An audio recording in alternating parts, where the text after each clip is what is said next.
Hi friends, today I am going to discuss electrostatic part third. देखना electrostatic part third में part second में मैंने discuss किया था डाइलेक्ट्रिक।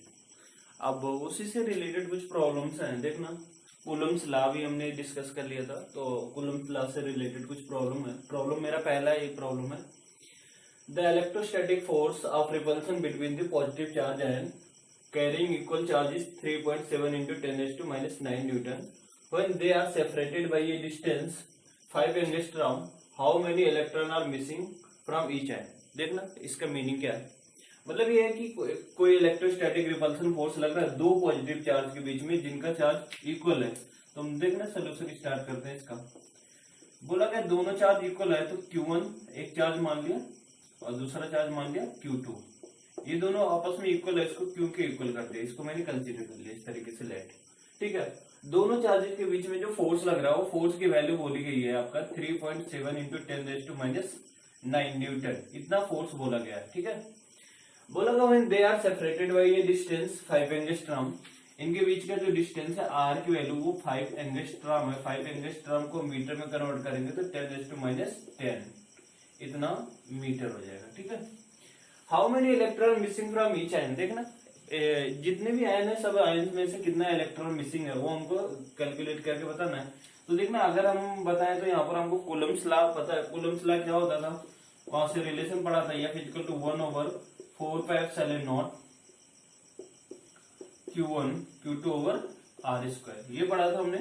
F की वैल्यू पुट कर देंगे 3.7 इंटू 10 रेज़ टू माइनस 9, 1/4πε0 इसकी वैल्यू आपको पता है कितना 9 इंटू 10 रेज़ टू 9, और Q1 Q2 दोनों की वैल्यू सेम है तो यहाँ से Q स्क्वायर हो जाएगा ओवर R की वैल्यू कितना 5 इंटू 10 रेज़ टू माइनस 10 इतने का होल स्क्वायर हो जाएगा। ठीक है, इस तरीके से इसको करेंगे। देखना यहाँ से और इसको सॉल्व करते हैं तो कितना मिलेगा 3.7 into 10 raise to minus 9 equal to 9 into 10 raise to 9 हो गया ये, और एक Q स्क्वायर ओवर इसका स्क्वायर 25 और 10 रेज़ टू माइनस 10 का स्क्वायर हो जाएगा 10 रेज़ टू माइनस 20। ठीक है, इतना हो गया हमारा। अब देखना इसका मल्टीप्लिकेशन यहाँ हो जाएगा, इससे डिवाइडेशन हो जाएगा तो हमको मिलेगा Q square equal to 3.7 into 225 into 10 raise to minus 29, ये और ये मिलकर के ऐड हो जाएंगे। ठीक है, डिवाइडेड बाई यहाँ से हो जाएगा हमारा कितना 9 इंटू 10 रेज़ टू 9 इतना हो जाएगा। देखना यहाँ से कुछ कैंसिल होगा, यहाँ से हमारा कुछ कैंसिल होगा तो ये 0.4 में भी 0.4 समथिंग आ जाएगा। तो यहाँ से Q स्क्वायर इक्वल टू हो जाएगा हमारा, देखना 10 इंटू 10 रेज़ टू माइनस 29 और 9 हो जाएगा 38, और यहाँ से हो जाएगा हमारा 38 हो जाएगा, नहीं 38 हो जाएगा, और यहाँ से Q square equal to 10 into 10 raise to minus 38 with under root sorry Q equal to, अच्छा इसका अंडर रूट निकालेंगे तो देखना कितना मिलेगा, अंडर रूट 10 की वैल्यू हो गई 3.2 अप्रॉक्सीमेट। तो यहाँ से हमारा आ जाएगा Q equal to approximate 3.2 into 10 to the power minus 19 इतना हो जाएगा Q की वैल्यू। अब हमको पता है, बट वी नो दैट, हमको क्या निकालना है, how many electron missing in each ion, कितने एवरी आयन में जितने भी आयन है उस आयन में कितने भी इलेक्ट्रॉन मिसिंग है वो हमको कैलकुलेट करके बताना है। तो वहां से हम करेंगे क्या, Q इक्वल टू फार्मूला लगाएंगे N इंटू E, और N इक्वल टू हमको मिल जाएगा Q divided by E। Q की वैल्यू मिल जाएगी 3.2 इंटू 10 रेज़ टू माइनस 19, और E की वैल्यू हमको पता है इलेक्ट्रॉन का charge 1.6 into 10 raise to minus 19। ये कैंसिल हो जाएगा, ये कैंसिल हो जाएगा, 2 आ जाएगा, N इक्वल टू कितना 2 आयन। तो कितने आयन मिसिंग है 2 आयन, ये हमारा आंसर हो गया।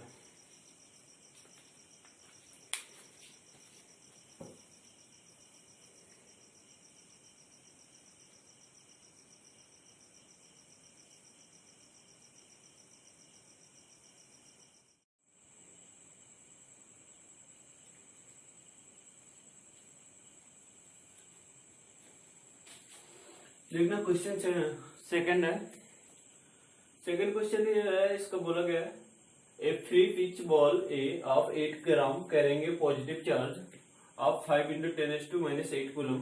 What must be the nature and magnitude of the charge that should be given to a second pitch ball B fixed 5 centimeter below, ठीक है, the former ball so that the upper ball is stationary. देखना बोला गया question में कि एक कोई free ball ए है जो 8 ग्राम का है. देखना इसका सोल्यूशन करते हैं. हमने मान लिया ये बॉल ए है जिसका मास हमारा है 8 ग्राम. इसको किलोग्राम में करेंगे तो 8 into 10⁻³ तक किलोग्राम हो जाएगा. ठीक है, ये हो गया हमारा. और बोला गया 5 into 10⁻⁸ कूलम चार्ज. इसमें पॉजिटिव चार्ज भी है, क्यू की value 5 into 10⁻⁸ coulomb positive charge है. ठीक है, अच्छा, what must be the nature. देखना पहले नेचर पता करके बताना. And magnitude of the, magnitude भी बताना, magnitude of the charge that should be given to the second pitch ball be fixed 5 centimetre below. यहाँ से 5 सेंटीमीटर बिलो पे एक सेकंड बॉल बी है. यहाँ से यहाँ का डिस्टेंस कुछ 5 सेंटीमीटर है. ठीक है, ये 5 सेंटीमीटर बिलो है. इसका सबसे पहले नेचर बताना है कि नेचर कैसा होगा. तो देखना नेचर बताने के लिए हम करेंगे क्या.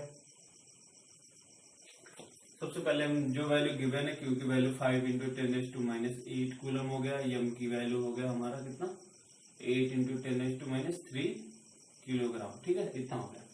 अच्छा, बी बॉल के नेचर के बारे में बताया गया. अगर ये पॉजिटिव चार्ज है, देखना पॉजिटिव है, तो ये भी हमारा क्या होना चाहिए, पॉजिटिव होना चाहिए. तभी ये क्या रहेगा, क्या ये हमारा यहाँ पर जमीन में रखा, ग्राउंड पे रखा हुआ है, और ये हमारा हवा में तभी रह सकता है जब ये और इन दोनों के बीच में क्या हो, रिपल्सन फोर्स लगे. अगर इन दोनों के बीच में रिपल्सन लगेगा तो ये ऊपर की तरफ जाएगा. देखना इसका mg फोर्स हमारा किधर काम करेगा, नीचे की तरफ काम करेगा. और इसका जो रिपल करेगा वो फोर्स हमारा किधर काम करेगा, ऊपर की तरफ. अगर ये दोनों फोर्स आपस में इक्वल हो जाए तो ये हमारा क्या हो जाएगा, रेस्ट में हो जाएगा. वही चीज हमको चाहिए, क्या, अपर बॉल इज स्टेशनरी. ये हमारा स्टेशनरी होना चाहिए, मतलब रेस्ट में होना चाहिए. रेस्ट में करने के लिए क्या, ये फोर्स और ये फोर्स आपस में क्या होना चाहिए, इक्वल होना चाहिए. तो देखना ऊपर जो फोर्स लगेगा वो इलेक्ट्रोस्टैटिक फोर्स लगेगा, जिसकी वैल्यू होगी F इक्वल टू कितना 1/4πε0 Q1 Q2/r². इतना होना चाहिए. ठीक है, और नीचे जो फोर्स लगेगा वो हमारा कितना लगेगा, mg लगेगा. ये इक्वेशन 1 मान लिया, ये इक्वेशन हमने 2 मान लिया. अगर हम दोनों इक्वेशन को लिखे तो लिख सकते हैं फ्रॉम इक्वेशन 1 and 2 से ये हमारा क्या, लेफ्ट हैंड साइड इक्वल है तो राइट हैंड साइड भी इक्वल होगा हमारा. तो मिलेगा सीधे सीधे mg इक्वल टू कितना 1/4πε0 Q1 Q2/r². m की वैल्यू कितना 8 ग्राम, 8 into 10⁻⁻3. g की वैल्यू 10 हो गया, और इसकी वैल्यू हमको पता है कितना 9 into 10⁻⁹. और Q1 Q2 की वैल्यू हमको नहीं पता है, सॉरी Q1 की वैल्यू पता है और Q2 की वैल्यू बोला गया है. What must be the nature and magnitude of the charge. तो Q1 की वैल्यू बोला गया हमारा कितना 5 into 10⁻⁸, और Q2 की वैल्यू नहीं पता है, रहने देते हैं. R की वैल्यू 5 सेंटीमीटर है, तो 5 into 10⁻² इतने का होल स्क्वायर हो जाएगा. ठीक है, इतना हो गया. देखना यहाँ से हम करते हैं तो यहाँ से हमारा हो जाएगा 8 into 10⁻² equal to 9 into 10⁹ into 5 into 10⁻8 into Q2 divided by 25 into 10⁻4. ये 5 1 जा 5, 5 5 जा 25. ठीक है, ये हो गया. इसका मल्टीप्लाई यहाँ हो जाएगा, तो यहाँ से इसका मल्टीप्लाई करेंगे तो 8 5 जा 40 into 10⁻6 डिवाइडेड बाई कितना, ये सब मिला के 90 हो जाएगा. ठीक है, इक्वल टू Q2 हो जाएगा. ये कैंसिल हो जाएगा. ये कैंसिल होने के बाद देखना मिलेगा क्या, Q2 equal to 4 divided by 9 into 10⁻6. इतना बचेगा, ये तो बचेगा. ये 10⁻3 और ये 2 हो गया. ठीक है, ये 9 है, 9 ही रहेगा. ये हमारा कितना 8 10⁻8, ये 10⁻2 का स्क्वायर 10⁻4, ये 10⁻1 हो गया, यहाँ के -1 हो गया, और 10⁻4 हो गया. ठीक है, इतना हो जाएगा. यहाँ से Q2 की वैल्यू कितना 4/9. Q2 इक्वल टू कितना हो जाएगा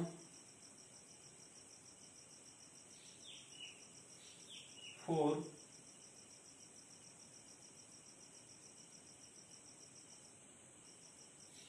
4.6 इंटू 10⁻⁻7 कूलम, कुछ अप्रॉक्सीमेट इतना वैल्यू आ जाएगा हमारा। ठीक है,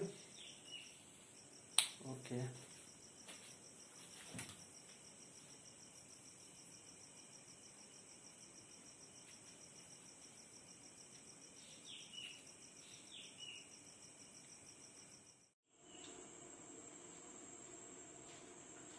देखना प्रॉब्लम थर्ड है, ए particle of mass m and carrying charge minus q1 is moving around a charge plus q2 along a circular path of radius small r. Prove that the period of revolution of the charge minus q1 about q2 is given by इतना। ठीक है, देखना इसका solution करते हैं। पहले problem समझ लेते हैं। प्रॉब्लम में बोला गया है एक कोई पार्टिकल जिसका मास m है और चार्ज उसका माइनस q1 गिवन है। देखना माइनस q1 गिवन है, जो मूव कर रहा है around a charge plus q2 along a circular path of radius r। मतलब क्या, एक कोई चार्ज q2 है जिसके सर्कुलर पाथ में q1 घूम रहा है। ठीक है, यहाँ पर चार्ज प्लस q2 है और इधर हमारा q1 है जो स्मॉल r डिस्टेंस पे, और ये सर्कुलर पाथ में चल रहा है कुछ b वेलोसिटी से, और इसका मास भी गिवन है कुछ m। ठीक है, इस तरीके से गिवन है, और इस पे चार्ज की वैल्यू कितना है माइनस q1। ये इतना सारी चीजें गिवन है आपको। बोला गया इसको घूमने के लिए, वन रेवोल्यूशन करने के लिए जो टाइम लगेगा वो टाइम पीरियड का फार्मूला हमारा क्या इतना होगा, ये हमको कैलकुलेट करके बताना। तो देखना सोल्यूशन लिखने से पहले इसमें पता कर लेते कौन कौन से फोर्स लगेंगे। इसमें अगर हम पता करें कौन कौन से फोर्स लगेंगे तो सबसे पहला जो लगेगा वो अंदर की तरफ लगेगा इन दोनों चार्जेस के बीच में, जिसका नाम होगा एफ इलेक्ट्रिकल। और जब भी कोई पार्टिकल सर्कुलर मोशन करेगा तो बाहर की तरफ एक फोर्स काम करेगा जिसका नाम होगा क्या, सेंट्रीफ्यूगल फोर्स। तो देखना इधर काम करेगा F C F, centrifugal force. ठीक है, ये काम करेगा। ये दोनों फोर्स हमारे क्या होंगे, आपस में इक्वल होंगे, आपस में इक्वल होंगे। इसी वजह से क्या करेगा, सर्कुलर पाथ में मोशन करेगा। अगर ये इक्वल नहीं होता तो या तो ये इधर चला आता या फिर बाहर निकल जाते। ठीक है, तो देखना सबसे पहले एफ इलेक्ट्रिकल फोर्स लिखते हैं। इसकी वैल्यू कितनी होगी, इसकी वैल्यू 1/4πε0। चार्जेस कितना है, q1 q2 है, डिस्टेंस कितना r है। ठीक है, ये इतना हो गया। ठीक है, अगर हम सेंट्रीफ्यूगल फोर्स लिखें तो देखना मिलेगा कितना, एफ सी एफ की वैल्यू जो मिलेगी वो हमको मिल जाएगी कितना, m/r। मास m है, मान लिया v वेलोसिटी से मूव कर रहा है, let v be the velocity of particle. ठीक है, ये कंसीडर कर लिया हमने। ठीक है, इतना हो गया। ये दोनों फोर्स आपस में इक्वल होंगे क्योंकि यहाँ पर ये दोनों फोर्स इक्वल होंगे तभी ये सर्कुलर पाथ में मोशन करेगा। तो देखना यहाँ से मिलेगा कितना हमको, mv²/r = 1/4πε0 q1 q2/r, इतना मिल जाएगा। Sorry r²। यहाँ से देखना ये r से r कैंसिल होगा, बाकी कुछ कैंसिल नहीं होगा, तो v² = मिल जाएगा हमको 1/4πε0 q1 q2 / r × m। ठीक है, अगर हम v निकाले तो ये क्या हो जाएगा, इसी का अंडर रूट हो जाएगा। ठीक है, ये हमको मिल गया वेलोसिटी। ठीक है, हमको एक रिलेशन पता है क्या, we know that v = r × omega. ठीक है, यहाँ से ओमेगा = कितना हो जाएगा, v / r। वैल्यू पुट कर देते तो ओमेगा = हो जाएगा v की वैल्यू कितना, √1/4πε0 q1 q2 / rm टोटल की डिवाइडेड बाई r। तो यहाँ से देखना हमारा हो क्या जाएगा, यहाँ से मिलेगा ओमेगा = √4πε0 q1 q2 / r³। ये ओमेगा की वैल्यू आ गई। अब फिर से देखना ओमेगा = हमको टाइम पीरियड में रिलेशन पता है 2π / t। ये वैल्यू यहाँ पर पुट कर देंगे तो मिलेगा कितना, 2π / t = √1/4πε0 q1 q2/r³। और यहाँ से t = कितना मिल जाएगा, 2π √4πε0। एक मिनट मैं अच्छे से कर देता हूँ इसको। तो यहाँ से t = मिल जाएगा 2π / √1/4πε0 q1 q2/r³। ठीक है, यहाँ से निकालेंगे तो ऊपर चला जाएगा, तो यहाँ से मिल जाएगा 2π √4πε0 r³ / q1 × q2। इसको भी अंदर लेके जाओगे तो यहाँ से हो जाएगा t = कितना, 2 का स्क्वायर हो जाएगा 4 मतलब 16 हो जाएगा, पाई का स्क्वायर इंटू पाई कितना हो जाएगा, पाई क्यूब हो जाएगा। एप्सिलॉन नॉट जैसा वैसा रहेगा, आर क्यूब हो जाएगा यहाँ, और यहाँ पर कितना हो जाएगा Q1 Q2। ये हमारा टाइम पीरियड का फॉर्मूला निकल गया। क्या यही आया है? Epsilon naught M R cube, sorry M कहीं छूट गया, एम कहाँ छूटा देखना, ये आर है, एम है, ये एम यहाँ से छुटा हुआ है, यहाँ छुटा हुआ है, यहाँ छुटा हुआ है, और यहाँ भी छुटा है, ठीक है, यहाँ भी छुटा है। ये हो गया हमारा रिजल्ट।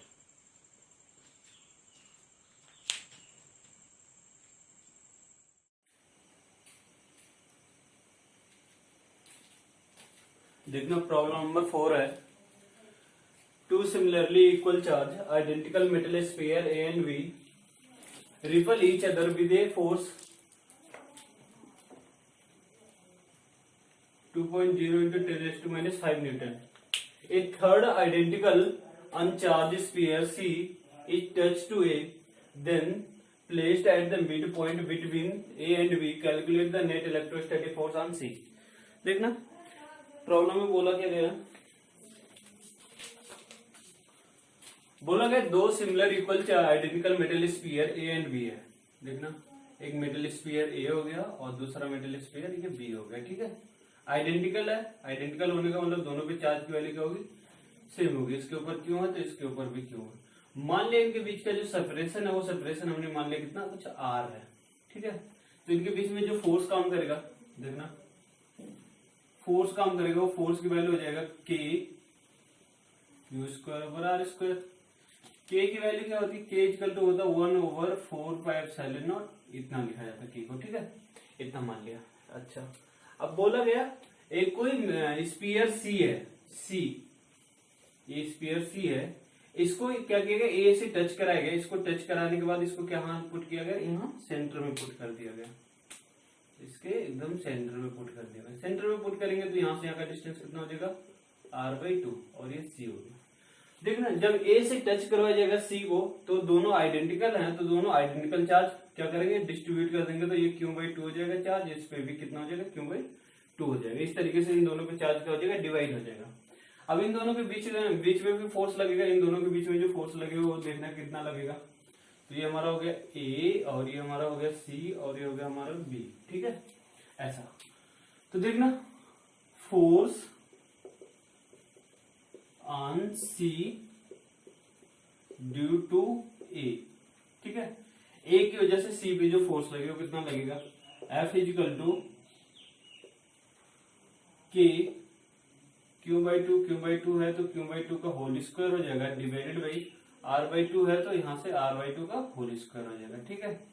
यहाँ से मिलेगा हमको कितना KQ²/4 और यहाँ से मिल जाएगा R²/4, 4 कैंसिल हो जाएगा, मिलेगा KQ²/R², ठीक है।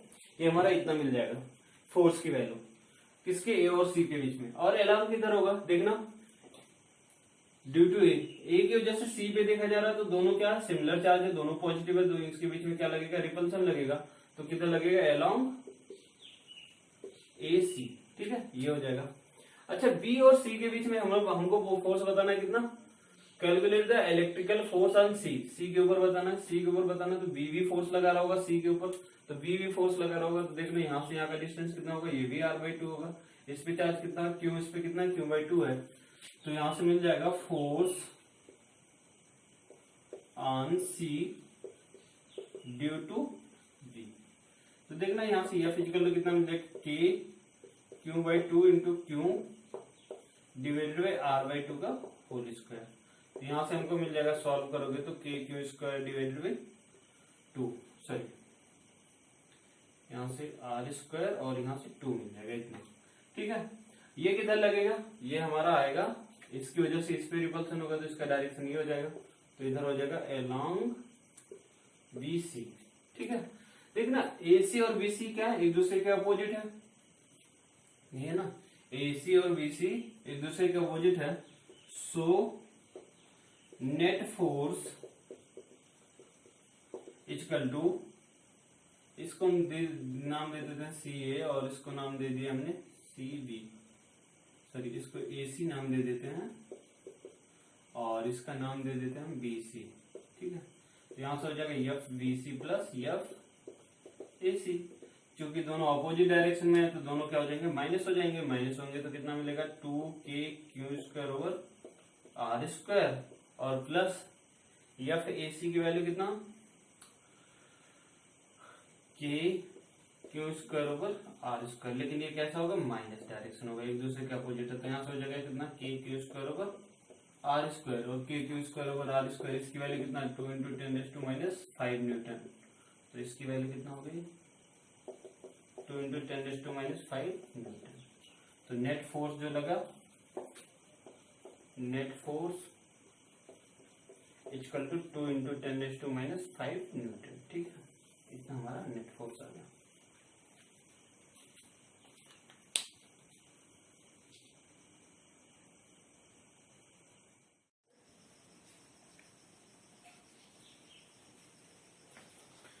देखना फिफ्थ प्रॉब्लम है, two free point charge plus E and plus E are placed at a distance A apart where should be third point charge q placed between them such that the entire system may be in equilibrium। देखना इसका पहले meaning समझना। बोलोगे दो free charge हैं, to free charge हमारा ये हो गया, ये हो गया, इधर 4 इलेक्ट्रॉन हो गया और इधर प्लस ई हो गया। ठीक है, 4 ई और इधर ई हो गया। ठीक है, इनके बीच का जो सेपरेशन है वो सेपरेशन हमारा बोला गया कुछ ए है। ठीक है, ये लिख दिया ये। हाँ, पॉइंट चार्ज क्यों प्लेस बिटवीन देम, मतलब इसी के बीच में कहीं पर एक पॉइंट चार्ज क्यों प्लेस किया जा रहा है। यहाँ कहीं पर एक पॉइंट चार्ज क्यों प्लेस किया गया between them such that the entire system में बी इन इक्विलिब्रियम, ये पूरा का पूरा सिस्टम इक्विलिब्रियम में है। ठीक है, what should be the magnitude and sign of Q, Q का मैग्नीट्यूड और साइन क्या होगा। What type of equilibrium will it be, किस तरीके का इक्विलिब्रियम बनाएगा। देखना यहाँ पर अगर हम बात करें तो यहाँ पर देखना, सबसे पहले बात कर लेते हैं कि यहां से यहाँ का जो डिस्टेंस है इसको कुछ यक्स मान लें। ठीक है, तो देखना इसकी वजह से इसके ऊपर जो फोर्स लगेगा वो कैसा लगेगा, रिपल्सन फोर्स लगेगा। उसका डायरेक्शन क्या होगा, उसका डायरेक्शन कुछ ये होगा। ठीक है, F1। और इसकी वजह से जो इस पे फोर्स, इसकी वजह से जो इस पे फोर्स लगेगा ये इधर लगेगा। और अगर हम बोले इसकी वजह से इस पे जो फोर्स लगेगा उसका डायरेक्शन क्या होगा, ये डायरेक्शन होगा। ठीक है, दोनों का डायरेक्शन अपोजिट है। अगर ये इक्विलिब्रियम में होगा, इक्विलिब्रियम में होने के लिए ये और ये चीजें क्या होना चाहिए, इक्वल होना चाहिए। ये F2 हो गया, इसका मतलब क्या होना चाहिए, F1 equal to F2। F1 की वैल्यू अगर लिखे तो इसको लिख सकते हो 1/4πε0 4e into E divided by कितना, a²। सब मिला के हमको मिल जाएगा, implied that 1/4πε0 4e² over a²। ये हमको इतना मिल गया। ऐसे F2 की वैल्यू लिखना चाहे तो F2 की वैल्यू भी हम लिख सकते हैं कितना, 1/4πε0 4e into Q divided by x²। इतना हो जाएगा। ये दोनों आपस में इक्वल है तो इनको हम आपस में इक्वल कर देते हैं। तो देखना क्या मिलेगा इक्वल करने पर, 1/4πε0 4e² over a² equal to 1/4πε0 4e³ divided by x²। देखना ये चीजें कैंसिल हो जाएगा, ये और ये नहीं कैंसिल होगा, ये और ये कैंसिल हो जाएगा, एक ई से एक ई भी कैंसिल हो जाएगा। तो यहाँ से हमको मिलेगा q इक्वल टू मिल जाएगा e into x² divided by a² equal to q। ये हमको चार्ज पता चल गया। ठीक है, इतना चार्ज की वैल्यू होगी यहाँ पर। दूसरा बोला गया और should be magnitude and sign, sign क्या होगा, पॉजिटिव होगा साइन। ठीक है, तभी वो इधर की तरफ जाएगा। नेगेटिव होगा तो इधर की तरफ अट्रैक्ट करेगा, दोनों का डायरेक्शन सेम, इक्विलिब्रियम बनेगा नहीं। अच्छा, मैग्नीट्यूड बोला गया, मैग्नीट्यूड तो निकाल गया। What type of equilibrium, sorry what should be the magnitude. हाँ, और इसके बाद और भी कुछ बोला गया है, such that the entire system में बी इक्विलिब्रियम वेयर शुड बदल। ये देखना, where should a third point charge Q is placed, कहां पर इसको प्लेस किया जाए। तो देखना इसको प्लेस करने के लिए इसके ऊपर फोर्स और इसके ऊपर फोर्स, मतलब इधर से जो फोर्स लग रहा है इसके ऊपर, ये फोर्स की वैल्यू इसकी वजह से इधर लगेगा, इसकी वजह से इधर लगेगा, दोनों फोर्स की वैल्यू आपस में इक्वल होनी चाहिए। तो यहाँ से अगर हम लिखे तो देखना मिलेगा कितना, 1/4 4πε0, इसके बीच में जो फोर्स लगेगा 4e into Q divided by X square equal to इसके बीच में जो फोर्स काम करेगा 1/4πε0 कितना q into E divided by a minus x इतने का होल स्क्वायर। तो इतना जो कैंसिल हो जाए उसको कैंसिल कर दें, यहाँ से ये कैंसिल हो गया, ये कैंसिल हो गया, ठीक है, इतने कैंसिल कर दिए, यहाँ से मिला 4/x² equal to 1/a minus X का होल स्क्वायर। बोथ साइड का अंडर रूट ले लें तो देखना मिलेगा 2/x इक्वल टू कितना 1 divided by a minus x. इसका मल्टीप्लाई यहाँ कर दे तो 2a minus 2x equal to x हो जाएगा। इसको इधर कर दे तो 2 इक्वल टू कितना हो जाएगा 2x और प्लस x हो जाएगा, 2a इक्वल टू कितना 3x हो जाएगा, x इक्वल टू कितना आ गया 2a डिवाइडेड बाई 3। ये हमारा हो गया सेकंड पार्ट, ठीक है।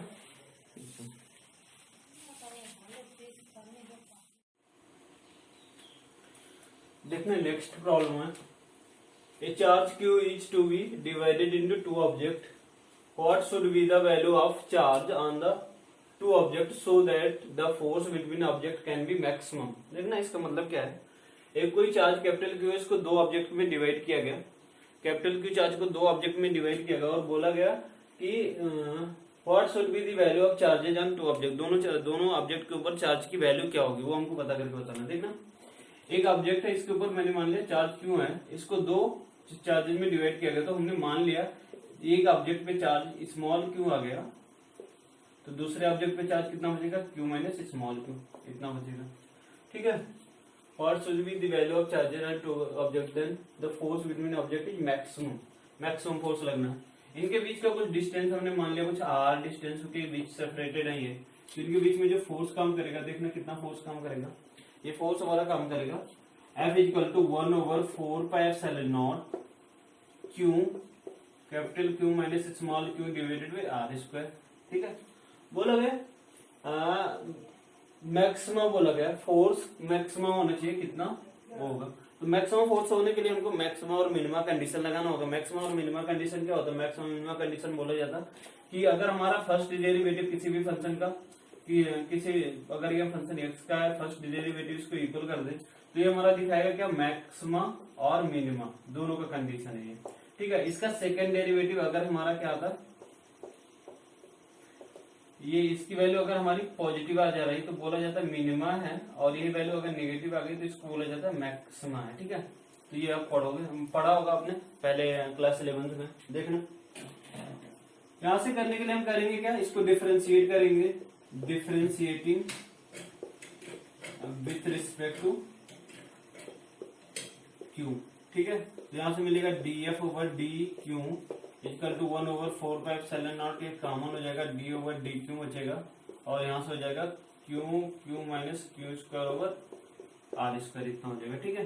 तो यहाँ से देखना इसकी वैल्यू कितनी हो जाएगा 1/4πε0 और यहाँ से ये कॉमन हो जाएगा और यहाँ से बचेगा d/dQ Q माइनस Q², इतना बच जाएगा। यहाँ से देखना इसको सॉल्व करेंगे तो 1/4πε0 और सॉरी r² हो गया, इतना बाहर इसको डिफरेंशिएट करेंगे तो यहाँ से हो जाएगा Q और माइनस 2Q, डिफरेंशिएशन हम कंडीशन लगा देते फॉर में।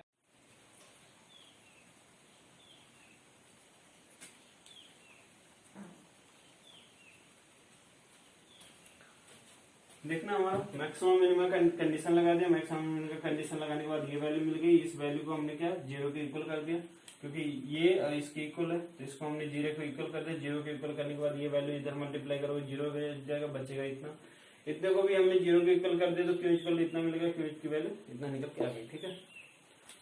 ओके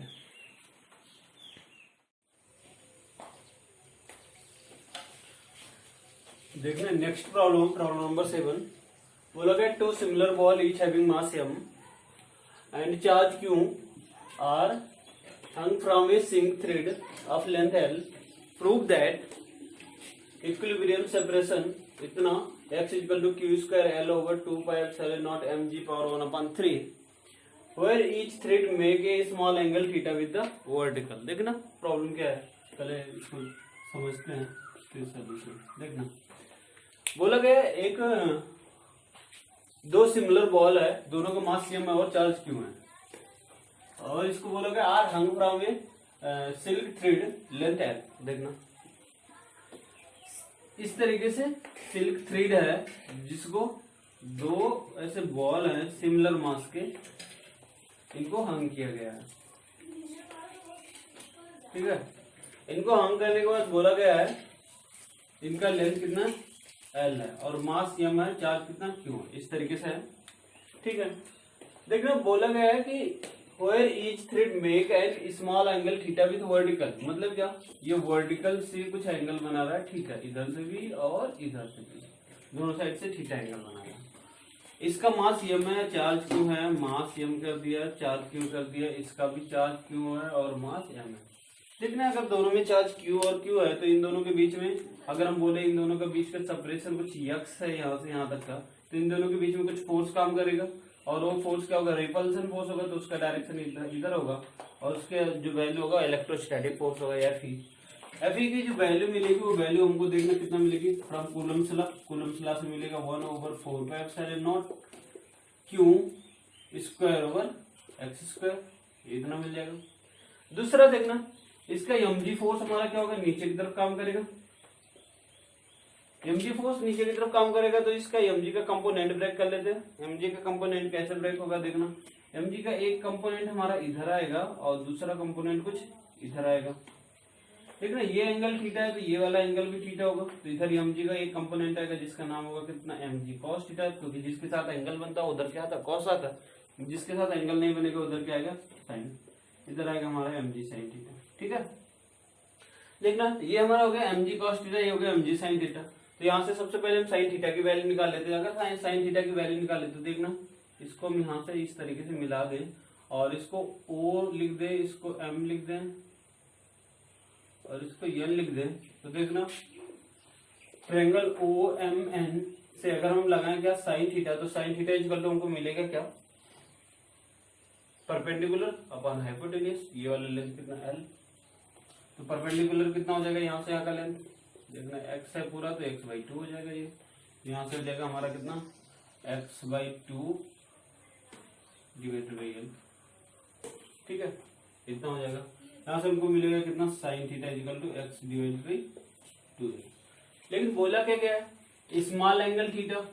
ठीक है, if theta is small then sine theta जो होगा ये सिमिलर हो जाएगा थीटा की। क्यों ऐसा होगा, क्योंकि हमको पता है अगर थीटा की वैल्यू स्मॉल होगी तो साइन जीरो की वैल्यू जीरो होती है, मतलब जो एंगल वही हमारा क्या वैल्यू हो जाता है। ठीक है, तो वही अगर थीटा की वैल्यू कुछ स्मॉल होगा मतलब अप्रोक्सीमेट जीरो होगा तो वहां से बोलेंगे क्या साइन थीटा इक्वल टू लगभग इक्वल टू थीटा हो जाएगा। तो यहाँ से हमको मिलेगा क्या, थीटा इक्वल टू सीधे सीधे x डिवाइडेड बाई 2L। ठीक है, ये भी कंसेप्ट लगा सकते हो। और दूसरा कंसेप्ट ये भी है कि अगर आप लगा दो क्या r इक्वल टू, देखना ये वाला हमारा पूरा बनेगा कुछ इस तरीके से सर्कुलर पार्ट, तो इधर हमारा ये आर्क बन जाएगा। अगर हम आर्क लगाना चाहे तो हम आर्क भी लगा सकते हैं। आर्क इक्वल टू देखना क्या हो जाएगा हमारा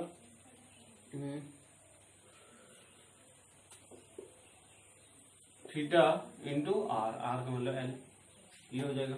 और आर का हमारा कितना x/2, x/2 equal to theta into L, theta equal to कितना आ गया x divided by 2L।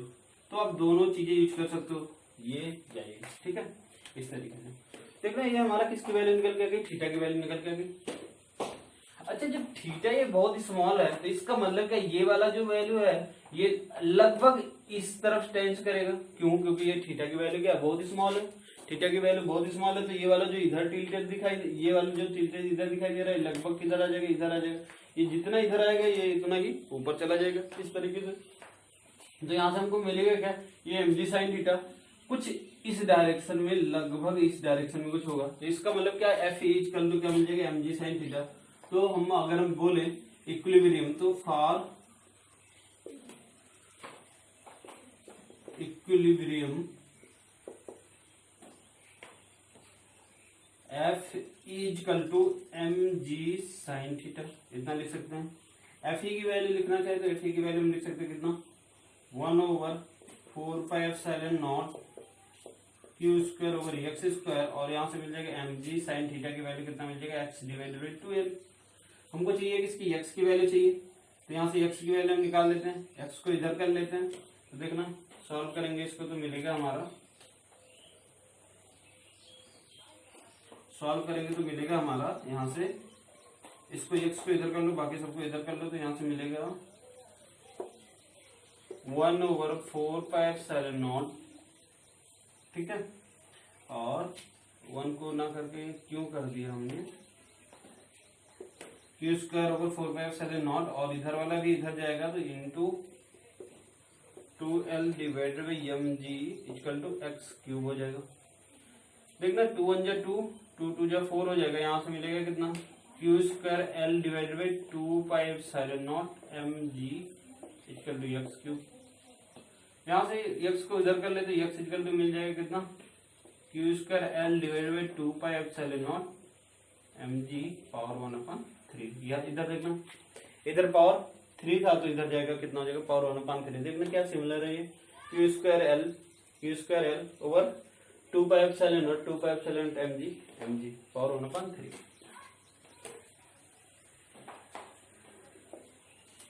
Thank you friends.